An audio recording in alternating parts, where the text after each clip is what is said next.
Everyone, यूपीटेक 2026 counselling को लेकर बहुत बच्चों का डाउट्स है। तो ये जो वीडियो है ना, इसमें सारे डाउट्स आपके क्लियर हो जाएंगे। ऐसा कोई डाउट नहीं बचेगा जो इस वीडियो के बाद रह जाए। अगर जो इन केस कोई डाउट रह जाता है तो कमेंट सेक्शन हमेशा ओपन है, तो बिना झिझक कमेंट कर दें।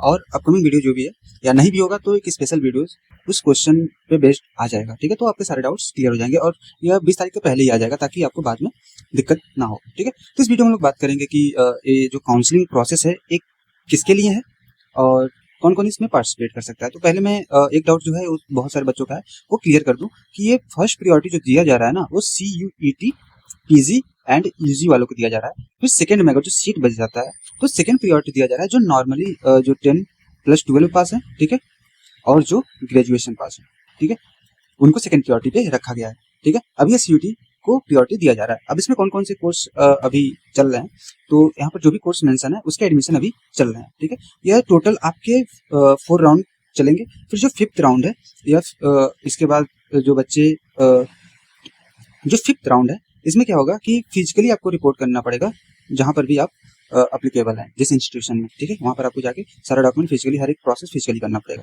ठीक है, उसके बाद भी 5th राउंड के बाद भी सीट वैकेंट रह जाता है तो राउंड 6 राउंड 7 चलेगा। वो स्पेशली जेईई मेंस और CUT UG और 10+12 वालों के लिए ही चलेगा। ठीक है, अगर जो चैनल अभी तक आप सब्सक्राइब नहीं किए तो सब्सक्राइब कर लें, लाइक कर दें, शेयर कर लें और अपने दोस्तों के साथ शेयर करें ताकि उनका जो भी डाउट्स है क्लियर हो जाए।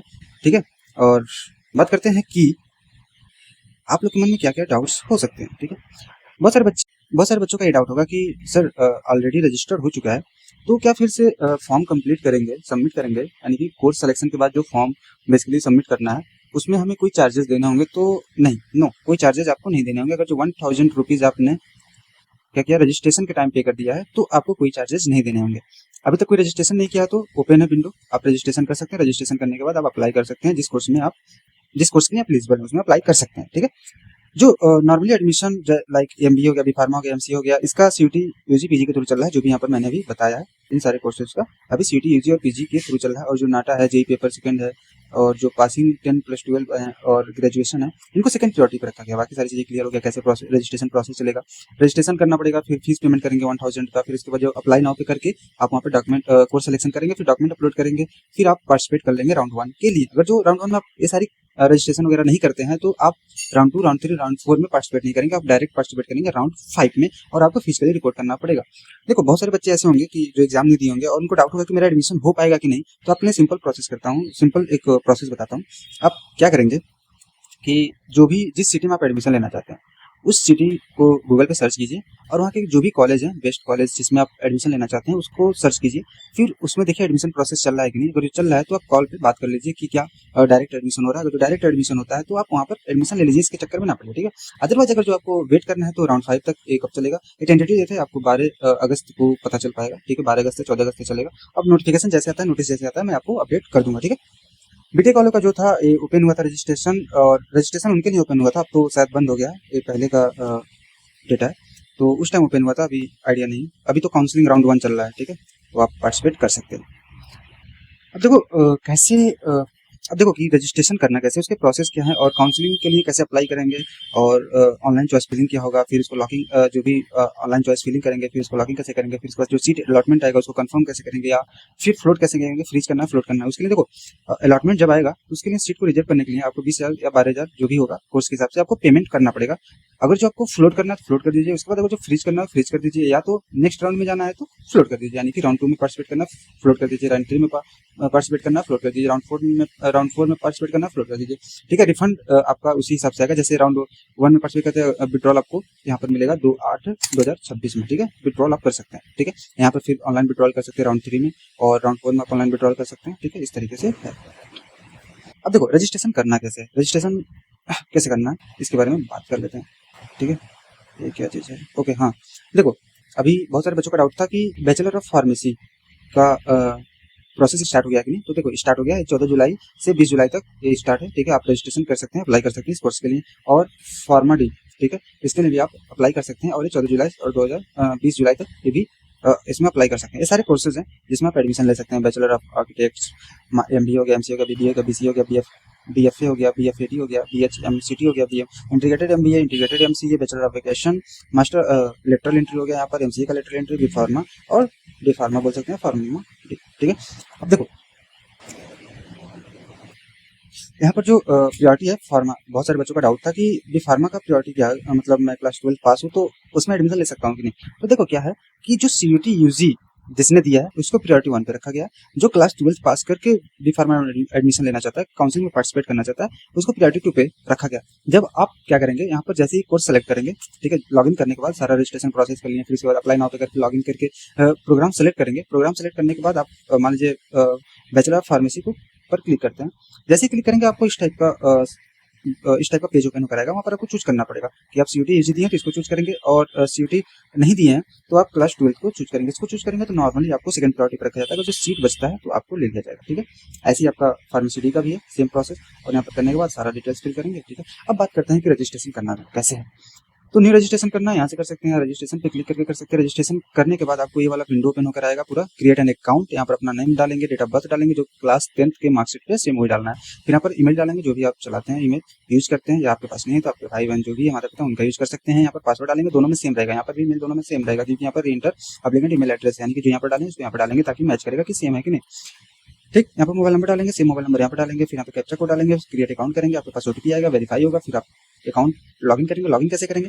लॉगिन करने के लिए आपको सिंपली क्या करना पड़ेगा, ईमेल एड्रेस जो भी है उसको डाल सकते हैं, या रजिस्टर्ड नंबर है उसको डाल सकते हैं। फिर इसके बाद आप पासवर्ड डालेंगे, तो यहाँ पर पासवर्ड आपने बनाया जैसे जो भी पासवर्ड है 123ABC@, ठीक है, 123ABC@, ये आपका पासवर्ड बनाया, तो ये पासवर्ड सेम वहाँ पर डालेंगे, फिर लॉगिन कर लेंगे। अब देखो बहुत सारे बच्चे हैं जिनको अपार ID बनाने में बहुत ज़्यादा इशू आ रहा है, तो अपार ID कैसे क्रिएट करना है इसके बारे में हम लोग बात कर लेते हैं। देखो आपके पास एक ऐप होगा डिजी लॉकर, अगर जो नहीं है तो गूगल प्ले स्टोर से डाउनलोड कर लीजिए। डाउनलोड करने के बाद आप नीचे इस तरीके से जो बना हुआ इंटरफेस, यहाँ पर एक सर्च का ऑप्शन होगा, ठीक है, इस पर क्लिक करेंगे, सर्च करेंगे अपार ID, या सिर्फ अपार लिख देंगे, फिर सर्च क्लिक करेंगे तो यहाँ पर एक सेक्शन आएगा अपार ID क्रिएशन का। अपार ID पे क्लिक करेंगे तो ये वाला इंटरफेस ओपन होकर आएगा, ABC, ठीक है, ये वाला इस टाइप का टोटली इस टाइप का इंटरफेस ओपन होकर आए। यहाँ पर आपका डायरेक्ट जो भी नेम होगा नेम आ जाएगा, डेट ऑफ बर्थ जो भी होगा डेट ऑफ बर्थ आ जाएगा, ठीक है, मेल फीमेल जो भी है वो आ जाएगा। फिर यहाँ पर आइडेंटिटी टाइप जैसे ही क्लिक करेंगे ये वाला इंटरफेस ओपन होकर आएगा। यहाँ पर आपका क्या होगा, roll number, registration number, enrolment number, new admission, ठीक है। अगर जो आपका नया एडमिशन है तो उस पर क्लिक करेंगे तो ठीक है, नया एडमिशन को तो लेना ही नहीं है, ठीक है। आप क्या करेंगे, आपको रोल नंबर या एनरोलमेंट नंबर, रजिस्ट्रेशन नंबर है, एनरोलमेंट नंबर, जो भी कॉलेज जिस कॉलेज से आप पढ़ेंगे वहाँ पर आपको रोल नंबर मिला होगा, एनरोलमेंट नंबर मिला होगा, रजिस्ट्रेशन नंबर मिलेगा, जो भी मिलेगा जो आपके पास है उसको फिल करेंगे। यहाँ पर उस नंबर को यहाँ पे फिल करेंगे, फिर किस साल एडमिशन लिया था उसको सेलेक्ट करेंगे, और किस इंस्टीट्यूशन से आप पढ़ाई करें, जो भी कॉलेज यूनिवर्सिटी इंस्टीट्यूट है वहाँ पर उसको आप सेलेक्ट करेंगे। फिर गेट डॉक्यूमेंट करेंगे, आपको डॉक्यूमेंट मिल जाएगा, वहाँ पर अपार ID आपका मेंशन होगा, ठीक है। वहाँ से क्या करेंगे, फिर आप अपार ID क्या करेंगे, फिल करेंगे। कहाँ पर अपार ID फिल करना है, ये तो लॉगिन वाला प्रोसेस है। यहाँ पर रजिस्ट्रेशन नंबर, ईमेल एड्रेस के थ्रू यहाँ पर पासवर्ड डालकर कैप्चा डालकर लॉगिन कर लेंगे, ये वाला इंटरफेस आएगा। अपार ID क्रिएट करना है, क्रिएट कर लीजिए, अभी मैंने आपको बता दिया, सिंपली आप प्ले स्टोर से डिजी लॉकर डाउनलोड कीजिए, वहाँ से आप अपार ID क्रिएट कर लेंगे। नेक्स्ट क्या करना, अपार ID पे फिल करना है, कंटिन्यू करना, आपको ये सारी चीजें आ जाएंगी। फिर यहाँ पे कंटिन्यू करना है, फिर यहाँ पर आपको सेलेक्ट करना पड़ेगा क्या कि जो क्लास 12 मार्क्सिट है उसको सेलेक्ट कर लीजिए, क्लास 10 मार्क्सिट है उसको सेलेक्ट कर लीजिए, बाकी सारा आपको ऑटोमेटिक कैंडी ऐसे शो कर रहा है तो ऑटोमेटिक हो जाएगा। फिर यहाँ पर नीचे होगा अलाउ का ऑप्शन, अलाउ पे क्लिक करिए, फिर इस टाइप का प्रोसेस आपका आ जाएगा, ठीक है। प्रोसेस होने के बाद इस तरीके से आपका अपार ID ऑटोमेटिकली फेच हो जाएगा, data name, date of birth और जो भी आपका जेंडर है वो यहाँ पर ऑटोमेटिकली आ जाएगा। अगर जो सारा करेक्ट है तो यहाँ पर टिक करके सेव एंड कंटिन्यू कर दीजिएगा, जो नहीं है तो यहाँ पर टिक करके या तो डिटेल मैनुअली इंटर कर दीजिएगा। जो अपार ID सही है तो भी, अगर जो अपार ID आपका सही है फिर भी डेटा गलत आ रहा है तो आप यहाँ पर मिसमैच पे क्लिक करके यहाँ पर टिक लगाकर एडिट डिटेल्स कर लीजिए, अदरवाइज आप फिर से रीएंटर करके अपार ID फिर से वेरीफाई कीजिएगा। जो नहीं आता है तो आप एडिट डिटेल से कर सकते हैं, ठीक है। जैसे नेक्स्ट पे जाएंगे, ठीक है, सेव एंड कंटिन्यू करेंगे, आपका इस तरीके का इंटरफेस आ जाएगा, जो ऑटोमेटिकली कुछ डेटा अपने आप आ जाएगा। बस कुछ चीजें आपको पर्सनली करना पड़ेगा, जैसे आप डोमिसाइल कहाँ से, उत्तर प्रदेश के हैं, ठीक है, आप एग्जामिनेशन कहाँ से क्वालिफाई किए हैं, जो भी ग्रेजुएशन किए हैं कहाँ से किए हैं, उत्तर प्रदेश से किए हैं, उत्तर प्रदेश किस डिस्ट्रिक्ट से किए हैं उसको यहाँ पर कर लेना है। 12th पास किए हैं तो किस जगह से किए हैं और किस डिस्ट्रिक्ट से किए हैं वो यहाँ पर सबमिट कर लेना है, ठीक है। कैटेगरी आपका कौन सा है, general, OBC, WS, ST, SC जो भी है यहाँ पर कर लीजिएगा, ठीक है। आपको क्या करना है, फिर रजिस्टर्ड ईमेल, अभी जो आपने रजिस्टर्ड ईमेल डाला था ना यहाँ पर वो डालना है, जो भी डाला था वो यहाँ पर आपको ईमेल डालना है। सेम यहाँ पर अल्टरनेट ईमेल है तो डालेंगे तो कोई जरूरत नहीं है, ठीक है।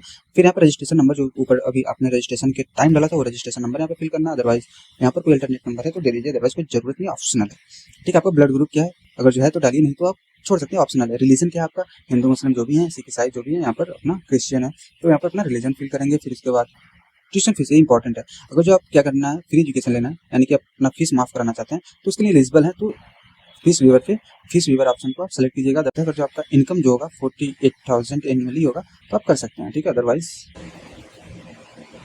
मत कीजिए, चांसेस कम रहते हैं। 48,000 के अप्रॉक्स से अंदर है तो आप कर सकते हैं, चांसेस बढ़ जाते हैं, उसमें एडमिशन मिल जाएगा, ठीक है। रूरल वेटेज है तो करिए, अदरवाइज मत करिए। कश्मीरी माइग्रेंट है, कोटा लेना है तो अप्लीकेबल है तो यस, नहीं तो नहीं। एनआरआई कोटा यस अप्लीकेबल है तो यस, नहीं तो अदरवाइज नो। कश्मीरी माइग्रेंट है, कश्मीर से आकर किसी अदर स्टेट में आप रहने लगे हैं, वहाँ के निवासी हो गए हैं तो यस कीजिए, अदरवाइज नो, ठीक है। बाकी फैमिली डिटेल आपको डालना है, mother's name, father's name, emergency contact details, ये तो नेसेसरी डालना ही पड़ेगा। तो कोई भी अल्टरनेट नंबर है उसको फिल करिए, माता पिता जिसका भी नंबर है भाई बहन उसको यहाँ पर डाल दीजिए, ठीक है। फैमिली इनकम कितना है, लेस देन 8 लाख, ये लास्ट ऑप्शन है, इसके ऊपर बाकी है, इसके नीचे कोई नहीं है, ठीक है। तो आपका 8 लाख से कम है तो इस पर क्लिक करिए, अदरवाइज ज़्यादा है तो आप उस पर क्लिक करिए, ठीक है। फिर वहाँ पर आपको एड्रेस फिल करना पड़ेगा। एड्रेस जो भी आपका एड्रेस है आधार कार्ड पे, उसको यहाँ पर पूरा फिल कर लीजिए। जिस सिटी से, पिन कोड क्या है, कंट्री इंडिया, स्टेट यूपी है, डिस्ट्रिक्ट क्या है, ठीक है, उसको आप यहाँ पे फिल करके अगर जो करस्पॉन्डिंग और परमानेंट एड्रेस सेम है तो सेम पे क्लिक कर लीजिए, ऑटोमेटिकली डेटा आ जाएगा, ठीक है। फिर उसको जैसे ही सेव एंड नेक्स्ट पे करेंगे आपको एक पेज खुल कराएगा जहाँ पे जो भी डिटेल डाला है वहाँ पर वेरीफाई करने मतलब प्रीव्यू का ऑप्शन आता है ना, कि अब एक बार रीचेक कर लीजिए डिटेल की सारा डिटेल करेक्ट है या नहीं। अगर जो करेक्ट है तो प्रोसीड टू नेक्स्ट पे क्लिक करेंगे, फिर नेक्स्ट पेज ओपन होकर आएगा जहाँ पर आपको अपलोड डॉक्यूमेंट्स करना पड़ेगा। कुछ डॉक्यूमेंट्स अपलोड करने पड़ेंगे, सारे डॉक्यूमेंट्स नहीं, कुछ जिसमें आपका फोटो होगा जो 10 KB से 500 KB तक का होगा, ये JPEG और JPG और PNG के फॉर्मेट होगा। सिग्नेचर भी सेम फॉर्मेट में होगा 10 KB से 500 KB तक। और यहाँ पर आपको डोमिसाइल, ठीक है, डोमिसाइल तो देना पड़ेगा, ठीक है। और एक होता है अगर जो फीस वीवर वाला ऑप्शन चूज किए तो इनकम सर्टिफिकेट वाला ऑप्शन आ जाएगा, यहाँ पर इसको भी अपलोड करना पड़ेगा। फिर प्रीव्यू पे क्लिक करेंगे, प्रीव्यू करेंगे होकर आएगा। फिर यहाँ पर डिक्लेरेशन पे I have read and understood all the minimum eligibility पे क्लिक करेंगे। फिर यहाँ पर कंफर्म डिटेल्स एंड पे रजिस्ट्रेशन फीस, फिर आप यहाँ पर रजिस्ट्रेशन फीस पे करेंगे 1000। पे नाउ पे क्लिक करने के बाद यार स्कैनर करके कर लीजिए, UPI जो भी है जैसे आपको सही पड़ रहा है करके पे नाउ पे क्लिक करने के बाद आपको इस तरीके का इंटरफेस आ जाएगा। इसके बाद नेक्स्ट आप क्या करेंगे, होम पर आने के बाद यहाँ पर आप एग्जिस्टिंग यूजर्स का ऑप्शन आएगा, आप लॉगिन पे क्लिक करेंगे। लॉगिन पे क्लिक करने के बाद आप लॉगिन करिएगा, जो भी आपका पासवर्ड उस टाइम पे डाले तो पासवर्ड, और जो भी रजिस्टर्ड ईमेल एड्रेस है उसको फिल करने के बाद, पासवर्ड फिल करने के बाद, कैप्चा कोड डालने के बाद कंटिन्यू करेंगे। फिर वहाँ पर OTP आएगा, OTP डालने के बाद आप नेक्स्ट करेंगे तो यहाँ पर इस तरीके का इंटरफेस ओपन हो जाएगा जहाँ पे प्रोग्राम लिखा होगा। सेलेक्ट प्रोग्राम, अपना प्रोग्राम सेलेक्ट करेंगे, ठीक है। ये किसके लिए बता रहे हैं, रजिस्ट्रेशन वाला यहाँ पर प्रोसेस डन हो गया, ठीक है। यहाँ पर रजिस्ट्रेशन वाला प्रोसेस डन हो गया। अब यहाँ पर क्या है, अप्लाई करना है कि किस कोर्स के लिए आप काउंसलिंग लेना चाह रहे हैं, उसके लिए आप करेंगे, ठीक है। सेकंड स्टेप है, यहाँ पर डॉक्यूमेंट वगैरह सारे अपलोड होंगे, सारे डिटेल्स यहाँ पर लिया जाएगा, ठीक है। अब यहाँ पर क्या करना है कि अगर जो आप पहले से रजिस्ट्रेशन कर चुके हैं तो आपको करने की जरूरत नहीं है। आप डायरेक्ट यहाँ पर, अब देखो यहाँ पर दो चीजें आती हैं कि कुछ लोग क्या किए होंगे, रजिस्ट्रेशन नहीं किए होंगे तो रजिस्ट्रेशन इस तरीके से जैसे मैंने बताया उस तरीके से कर लेंगे। कुछ लोग क्या किए होंगे, रजिस्ट्रेशन कर चुके होंगे तो आप डायरेक्ट यहाँ पर एग्जिस्टिंग यूजर्स पे जाएंगे, लॉगिन करेंगे, जो भी आपका ईमेल है उसको फिल करेंगे और पासवर्ड डालेंगे। यहाँ पर कहाँ गया, एरा, सॉरी 1 मिनट, ओ पेज नहीं ऐड, ठीक है। सिंपली जैसे वहाँ पर लॉगिन किया था रजिस्ट्रेशन के टाइम में वैसे ही करना है। ईमेल डालना है, रजिस्ट्रेशन नंबर, पासवर्ड डालना है, पासवर्ड डालने के बाद कैप्चा डालना है, कैप्चा डालने के बाद आपको कंटिन्यू करेंगे। जैसे ही कंटिन्यू करेंगे आपको OTP आएगा, OTP फिल करेंगे, फिर कंटिन्यू करेंगे, आपको ये वाला इंटरफेस ओपन होकर आ जाएगा। यहाँ पर प्रोग्राम लिखा है, आप अपना प्रोग्राम सेलेक्ट कीजिए, जो भी जिस प्रोग्राम में आप एडमिशन लेना चाहते हैं। सारे प्रोग्राम की लिस्ट है, यहाँ पर बी फार्मा भी आ गया है, अब तो बी फार्मा आ गया है, डी फार्मा आ गया, ठीक है। आप जिसमें एडमिशन लेना चाहते हैं उसमें एडमिशन, उस कोर्स को सिलेक्ट कर लेना। कोर्स जैसे सेलेक्ट करेंगे वहाँ पर देखो बी फार्मा डी फार्मा में आपको प्रियोरिटी आएगा, ठीक है, CUT और नॉर्मल वाला, ठीक है, 10+12 वाला। तो आपको क्या करना है कि अगर तो आप CUT के थ्रू लेना है तो CUT पे क्लिक करेंगे, नॉर्मल करना है मैंने स्टार्टिंग में समझा दिया कैसे क्या करना है, ठीक है। नेक्स्ट क्लिक करेंगे, आपको अगर CUT प्रियोरिटी 1 पे रखा गया, CUT को करते हैं, जैसे इसमें PG MBA के लिए एडमिशन लेना है तो हमने CUT PG का एग्जाम दिया है तो वो मैंने सेलेक्ट कर लिया। CUT PG को जैसे सेलेक्ट करेंगे आपको ऑटोमेटिकली सारा डेटा आ जाएगा, ठीक है, जो भी नेम है, डेट ऑफ बर्थ है, मदर्स नेम है। बाकी आपको यहाँ पर क्या करना पड़ेगा, जो भी PG रजिस्ट्रेशन यहाँ पर देखो रजिस्ट्रेशन, सॉरी यहाँ पर क्या बोला है, रजिस्ट्रेशन नंबर, एप्लीकेशन नंबर और रजिस्ट्रेशन नंबर सेम है तो कंफ्यूजन नहीं होना। जो भी एप्लीकेशन नंबर है वो यहाँ पर फिल कर देना है और CUT का जो भी रोल नंबर यहाँ पे फिल करना है। फेच डेटा पे क्लिक करेंगे, जैसे फेच डेटा पे क्लिक करेंगे आपका पूरा डेटा शो हो जाएगा कि आपका कितना नंबर आया है, जितने भी एग्जाम दिए, जैसे बहुत सारे 11 दिए होंगे, 12 दिए होंगे, अदर एग्जाम दिए तो सारा डेटा यहाँ पर आ जाएगा, जो भी आपका नंबर है यहाँ पर आ जाएगा, ठीक है। फिर उसके बाद जब नेक्स्ट करेंगे तो प्रीव्यू का ऑप्शन आएगा, प्रीव्यू पे देख लेंगे सारा डेटा जो भी है वो आपका करेक्ट है कि नहीं, करेक्ट है तो प्रोसीड टू नेक्स्ट करेंगे। जैसे प्रोसीड टू नेक्स्ट करेंगे आपका पर्सनल डिटेल वाला ऑप्शन आएगा, पर्सनल डिटेल आप एक बार मैच कर लीजिएगा सारा करेक्ट है कि नहीं, करेक्ट होगा तो 7 नेक्स्ट पे क्लिक करेंगे, आपका एकेडमिक डिटेल फिल करने का ऑप्शन आ जाएगा। एकेडमिक डिटेल्स में कुछ नहीं मांगा, सिर्फ 12th का डिटेल मांगा है, आप 12th का डिटेल जो भी है वो आप यहाँ पर फिल कर दीजिएगा कि किस बोर्ड से पढ़े हैं, उसको क्वालिफिकेशन स्टेटस क्या, पास होंगे, क्योंकि ग्रेजुएशन के लिए डालना है तो पास होंगे, ठीक है। फिर 12th का फाइनल एग्जाम कब दिया था और स्ट्रीम क्या है आपका, रोल नंबर क्या है, फिर स्कूल का नेम क्या है, ये देखो सारा रिजल्ट ओपन कर लेना अपना और रिजल्ट से एक एक डिटेल्स देखकर भर देना है, ठीक है। अदरवाइज अपने मन से कुछ नहीं करना है। फिर जैसे रिजल्ट ओपन करेंगे वहाँ पर जिस सीक्वेंस में सब्जेक्ट्स दिए हैं और जिस सीक्वेंस में नंबर दिए हैं उसे ही फिल करना है। जैसे पहला सब्जेक्ट हिंदी है तो हिंदी कर देंगे, टोटल नंबर्स यानी कि मैक्सिमम मार्क्स, फिर कितना आपको मिला है वो यहाँ पर डालेंगे, यहाँ पर मैक्सिमम मार्क्स, ठीक है, और ऑब्टेन्ड मार्क्स यहाँ पर रहेगा, ठीक है। फिर आपका सेकंड सब्जेक्ट इंग्लिश है तो यहाँ पर मैक्सिमम मार्क्स ऑब्टेन्ड मार्क्स। फिर थर्ड सब्जेक्ट आपका क्या है, मैथमेटिक्स है तो मैक्सिमम मार्क्स ऑब्टेन्ड मार्क्स। फिर फोर्थ फिजिक्स है, मैक्सिमम ऑब्टेन्ड। केमिस्ट्री है, मैक्सिमम ऑब्टेन्ड। फिर इसके बाद आपका सारा कंप्लीट हो जाएगा तो आप क्या करेंगे, 7 नेक्स्ट, उसके बाद नीचे आएंगे, ठीक है, 7 नेक्स्ट नहीं, उसके बाद नीचे आएंगे तो आपका क्वालिफिकेशन ग्रेजुएशन है, इसके इक्विवेलेंट है, उसका डिटेल्स देना है। तो ग्रेजुएशन आप क्या पास हो गए, तो पास पर क्लिक करेंगे, विदाउट ग्रेस मार्क या विद ग्रेस मार्क जो भी है यहाँ पर पास पे क्लिक कर देंगे, ठीक है। कब एग्जाम पास किया है उसको भी यहाँ पे लिख देंगे। फिर ग्रेजुएशन में आपका सब्जेक्ट कॉम्बिनेशन क्या है, ठीक है, तो जो भी रिजल्ट है आपके पास, सेमेस्टर रिजल्ट है आपके सेमेस्टर का रिजल्ट जो भी है, सेमेस्टर का, सेमेस्टर 1 2 3 4 5 6 7 8 जो भी है, ठीक है। अब सारे सब्जेक्ट के कॉम्बिनेशन जो भी रिजल्ट पे जैसे जैसे दिया उसको यहाँ पर रख देंगे, ठीक है। जो भी कई सारे सब्जेक्ट्स होते हैं, एक होता है सॉरी उसमें इलेक्टिव होता है, जेनरिक होता है, ऐसे करके होते हैं। जो मेन सब्जेक्ट्स हैं उसको यहाँ पर आप फिल कर देंगे, ठीक है। जो भी आपके सब्जेक्ट्स हैं, सेमेस्टर 1 2 3 4 5 6 7 जो भी हैं, आप यहाँ पे सारे सब्जेक्ट्स लिख लेंगे। अदरवाइज अगर जो आप जैसे कुछ लोग होते हैं बीएससी फिजिक्स से करते हैं तो आप डायरेक्ट बीएससी फिजिक्स भी लिख सकते हैं, तो लेकिन प्रायोरिटी देना कि आप सारे सब्जेक्ट मेंशन करिए, ज़्यादा सही होता है, ठीक है। फिर उसके बाद ग्रेजुएशन आप पास कर लिए, ठीक है, विथ ऑनर्स किए हैं या विदाउट ऑनर्स। विथ ऑनर्स किए, अगर जो आपके डिग्री पे ऑनर्स लिख कर आ रहा है तो यस करेंगे। अगर जो डिग्री पे ऑनर्स शब्द नहीं लिखे हैं, वर्ड्स नहीं लिखे हैं तो नो पे क्लिक करेंगे, ठीक है। अदरवाइज कोई कन्फ्यूजन नहीं रखना है, ठीक है। आपका यूनिवर्सिटी क्या है, अब देखो यहाँ पे बहुत सारे बच्चों का कंफ्यूजन होता है। अगर यहाँ पे यूनिवर्सिटी नहीं है तो आप अदर पे क्लिक करेंगे तो फिर ये 2 ऑप्शन आ जाएंगे। अगर जो आप ग्रेजुएशन किसी यूनिवर्सिटी से किए हैं तो सेम यहाँ पर दोनों जगह रहेगा। अगर जो आप किसी कॉलेज से किए हैं और वो कोई कॉलेज अदर यूनिवर्सिटी से एफिलिएटेड है तो यहाँ पर पहले यूनिवर्सिटी का नाम डालेंगे जिससे एफिलिएटेड है, और फिर जिस कॉलेज से किए हैं उसको यहाँ पर डालेंगे। जैसे मान लेते हैं कोई कॉलेज है ABC और वो एफिलिएटेड है लखनऊ यूनिवर्सिटी से, ठीक है। तो यहाँ पर क्या करेंगे, पहले लखनऊ यूनिवर्सिटी का नाम डालेंगे और जिस कॉलेज में आप पढ़ रहे हैं उस कॉलेज का नाम यहाँ पर डालेंगे। सिंपल सा है, कोई कंफ्यूजन नहीं, ठीक है। फिर कौन सा कोर्स है, अगर यहाँ पर जो भी ऑप्शन है उसमें आपको कोर्स दिख रहा है तो उसको चूज कर लेंगे। तो नहीं दिख रहा है तो आप जो भी कोर्स है अदर पे क्लिक करेंगे तो यहाँ पर अपना कोर्स जो भी है रिजल्ट पे जैसा लिखा है उसको यहाँ पर डाल देंगे, ठीक है। शॉर्ट फॉर्म में या फुल नेम डाल सकते हैं, ठीक है।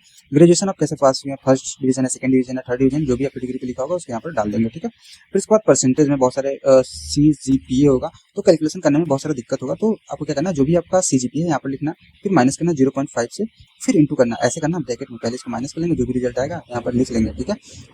मान लेते हैं 70 आता है, 7.0 आता है तो आप इसको फिर इंटू करेंगे 10 से, डायरेक्ट ऐसे नहीं कर लेंगे। बहुत सारे बच्चे क्या करेंगे, x माइनस 0.5 इंटू 10 कर देंगे तो जगह 5 माइनस और यहाँ पर जो भी नंबर 8.5 तो आपको इट आ जाएगा।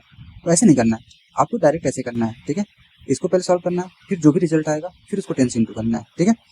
तो जो भी आएगा वो आपका परसेंटेज फॉर्म में कन्वर्ट हो जाएगा, समझ में आया। तो उस तरीके से अगर जो कंफ्यूजन हो रहा है तो क्या करेंगे, रिजल्ट जो आपको मिला है, रिजल्ट के बैक साइड पे आपको दिया रहता है फार्मूला, क्या दिया रहता है, फार्मूला। उस फार्मूला को आपको देखना है, ठीक है। अब उसमें जैसे कैलकुलेट किया वैसे ही अपने जो भी CGPA है उस वैल्यू को रखना है और उस हिसाब से कैलकुलेट करना है। जो भी परसेंटेज आ रहा है उस परसेंटेज को यहाँ पर फिल कर देना। अदरवाइज परसेंटेज में ही आपका नंबर है, जैसे आपका जो भी रिजल्ट है उस पर टोटल और ऑब्टेन्ड मार्क्स दिया हुआ है तो परसेंटेज में कन्वर्ट करके यहाँ पर आप उस वैल्यू को फिल कर दीजिएगा, ठीक। कि फोटो अपलोड जो पहले से आप अपलोड कर चुके हैं वो फोटो यहाँ पे शो हो जाएगा, सिग्नेचर शो हो जाएगा, ठीक है। और OBC कैटेगरी सर्टिफिकेट अगर जो आपको अगर जो कैटेगरी सर्टिफिकेट मांगा है तो दिख जाएगा। इनकम सर्टिफिकेट और जो फीस वीवर वाला ऑप्शन चूज किया तो इनकम सर्टिफिकेट यहाँ पर शो हो जाएगा। ऑलरेडी आपने सबमिट कर दिया रजिस्ट्रेशन के टाइम में तो ऑटोमेटिकली यहाँ पर आ जाएगा। इसको अपलोड करने की जरूरत नहीं होगी। जरूरत क्या है अपलोड करने की, आपको मैं वो बताता हूँ। आपको अपलोड करना पड़ेगा क्लास 12 का मार्कशीट।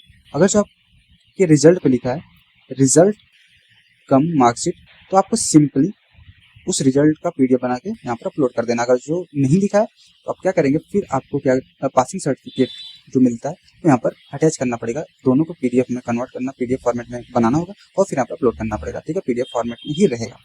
ग्रेजुएशन में क्या करना होगा, ग्रेजुएशन का जो मार्कशीट है और जो डिग्री है, ठीक है, उस दोनों कॉम्बिनेशन को PDF में कन्वर्ट करना है। PDF में कन्वर्ट करने के बाद यहाँ पे अपलोड कर लेना है। फिर क्लास 10th का क्या करना पड़ेगा, सेम। अगर जो रिजल्ट का मार्कशीट लिखा है तो सिंगल आप मार्कशीट को अपलोड कर देंगे, अदरवाइज आपको पासिंग सर्टिफिकेट अपलोड करना पड़ेगा। बहुत सारे ऐसे स्टूडेंट्स हैं जिनके पास पासिंग सर्टिफिकेट नहीं हो, क्या करेंगे, डिजी लॉकर से डाउनलोड कर लेंगे, ठीक है। डिजी लॉकर से डाउनलोड करने के बाद यहाँ पर अपलोड कर देंगे PDF फॉर्मेट में बनाकर। फिर यहाँ पे प्रीव्यू करेंगे, इस तरीके का इंटरफेस आएगा। फिर उसके बाद रिव्यू करेंगे, कंटिन्यू करने के बाद इस तरीके का आएगा। फिर सबमिट करेंगे, सबमिट करने के बाद यहाँ पे आपका रजिस्ट्रेशन नंबर आ जाएगा, नेम जेंडर सारी चीजें आ जाएंगी। क्या प्रोग्राम सेलेक्ट किया, जैसे ही नीचे करेंगे आपको टिक करने वाला ऑप्शन आएगा। तो जो भी ऑप्शन है सारे पे टिक कर लीजिएगा, कुछ भी नहीं छोड़ना है, सारा टिक कर देना है, मैच करके टिक करना है कि नेम सही है, सारा एड्रेस सब कुछ सही है तो यहाँ पर सबमिट एप्लीकेशन क्लिक करेंगे, सबमिट करेंगे, इस तरीके का इंटरफेस आ जाएगा जहाँ पर आपका फॉर्म नंबर शो करेगा, सबमिट डेट शो करेगा, स्टेटस शो करेगा, यहाँ पर वेरिफिकेशन स्टेटस शो करेगा। अगर पेंडिंग रहेगा कुछ दिन बाद वेरीफाइड हो जाएगा, अगर जो नहीं होता है तो फिर आप कॉन्टैक्ट कर लेंगे कहाँ से, यूनिवर्सिटी मतलब वहाँ पर AQ से, वहाँ पर नंबर आपको मिलेगा, नंबर आपका मेंशन होगा साइड पे, वहाँ से आप क्या करेंगे कॉन्टैक्ट कर लेंगे, वहाँ पर आपका क्वेरी जो भी होगा उसका सॉल्यूशन मिल जाएगा। अदरवाइज ईमेल भी कर सकते हैं।